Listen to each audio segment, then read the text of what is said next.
தொடர்ந்து ஓடிட்டு இருந்து அதோடைய ரிசல்ட்ஸ் படி ஒரு Coimbatore city police plus ATS team அவங்கள்ட்ட சேர்ந்துட்டு ஒரு ஆப்ரேஷனில் ஆந்திரா போலீஸ் சேர்ந்துட்டு ஒரு ஆப்ரேஷனில் கர்நாடகா போலீஸ் கூட சேர்ந்துட்டு கூட சென்ட்ரல் ஏஜென்சிஸ் கூட அவங்க நம்ம தொடர்பு வச்சு அவங்களுடைய உதவி கூட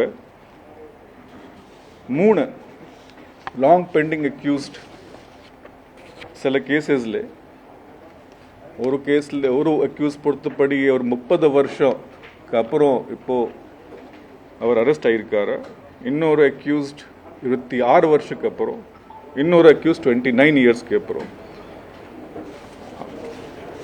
அந்த 2 ஆப்ரேஷனில் சம்பந்தப்பட்ட அக்யூஸ்ட் பேர் அபுபக்கர் சித்திக். அவர் தமிழ்நாட்டில் 5 கேஸில் சம்பந்தப்பட்ட ஆள். தமிழ்நாடு இருக்கிற கேசஸில் கேரளாவில் கூட 2 கேஸ் இங்கே ட்ரான்ஸ்ஃபர் ஆகி சேர்ந்துட்டு இருந்தோம். அப்போ கர்நாடகாவில் 2013 ஒரு கேஸ், இப்போ ஆந்திர பிரதேஷில் மறுபடி இன்னைக்கு ஒரு கேஸ் இப்போ இந்த மாத எக்ஸ்ப்ளோசிவ் சீசர்ஸில் ரெஜிஸ்டர் பண்ணியிருக்காங்க அவர் கேஸ். 2வது அக்யூஸ்ட் முகமது அலி. அவர் 99ல் 7 கேஸ் கிளப் பண்ணி ஒரு பாம் பிளாஸ்ட் கேசஸில் சம்பந்தப்பட்ட நபர். இந்த 2 பேர் நம்ம ராயாச்சுட்டி டவுன் கடப்பா ஆந்திர பிரதேஷ் டிஸ்ட்ரிக்ட்லேருந்து ஆப்ரேட் பண்ணி அங்கேருந்து அரெஸ்ட் பண்ணியிருக்கோம். 3வது டெய்லர் ராஜா. அவர் 96லேருந்து 4 கேஸில் சம்பந்தப்பட்ட ஆள். அவர் விஜயபுரா டிஸ்ட்ரிக்ட் கர்நாடகா ஸ்டேட்லேருந்து கர்நாடகா போலீஸ் கூட சேர்ந்துட்டு அரெஸ்ட் பண்ணியிருக்கோம். இதை தொடர்பு ATS ஒரு பிரமாதமாக ஒரு very professional and successful operation பண்ணியிருக்காங்க.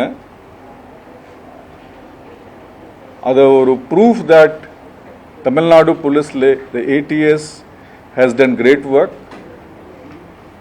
இருக்கிற கேசஸ்ல also the investigation is going on and வர காலத்தில் Tamil Nadu will be free from any activities which relate to the terrorism or serious criminal repercussions that will be assured of.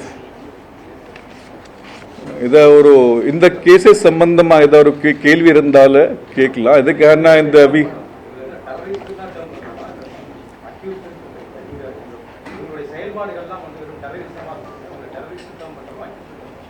Correct சட்டப்படி பார்த்தீங்கன்னா டெரரிசம்க்கு சில definition இருக்கு. அந்த காலத்தில் அந்த UAPA தடா இல்லைன்னா போட்டா செக்ஷன்ஸ் இந்த கேசஸ்ல இல்லையா. ஸோ டெக்னிக்கலி பார்க்கும்போது இட் இஸ் டெரரிசம் வேர்ட் வராது. ஆனால் actions etcetera var all about creating terror only. ஆனால் சட்டப்படியே நம்ம சட்டப்படி தான் ஆக்ஷன் கோட் படி பேச முடியும்.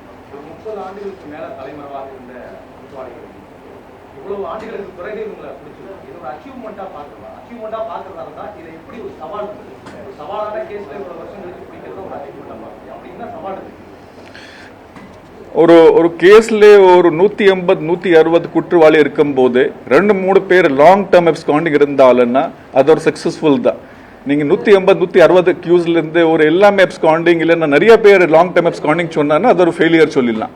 ஆனால் ஒரு 2-3 பேர் மட்டும் லாங் டேர்ம் அப்ஸ்காண்டிங், அது கூட இப்போ விசாரணைப்படியே எப்படி அவங்க நிறைய ஃபேக் ஐடென்டிட்டிஸ் இடம் இங்கே தொடர் வைக்காம எப்படி மாத்திட்டு இருந்தாரு அதை பார்க்கும்போது 30 வருஷம் தாண்டி கூட நம்ம அந்த கேஸ் விடாம பிடிச்சிருக்கோம்னா டெஃபினெட்லி சக்சஸ் ஒன்லி.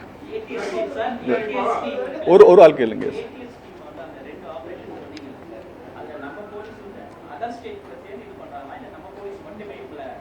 நம்ம போலீஸ் எப்படி அதர் ஸ்டேட் போகும்போது ஒரு கான்ஃபிடன்ஸ்க்கு அந்த ஸ்டேட்டுடைய முக்கியமான அதிகாரி கூட தொடர்பு வச்சுட்டு ஆப்ரேட் பண்ணும். பட் ஆப்ரேஷன் மொத்தமாக நம்மளுடைய ஸ்டேட் ஆஃபீஷியல்ஸ் விடுதான்.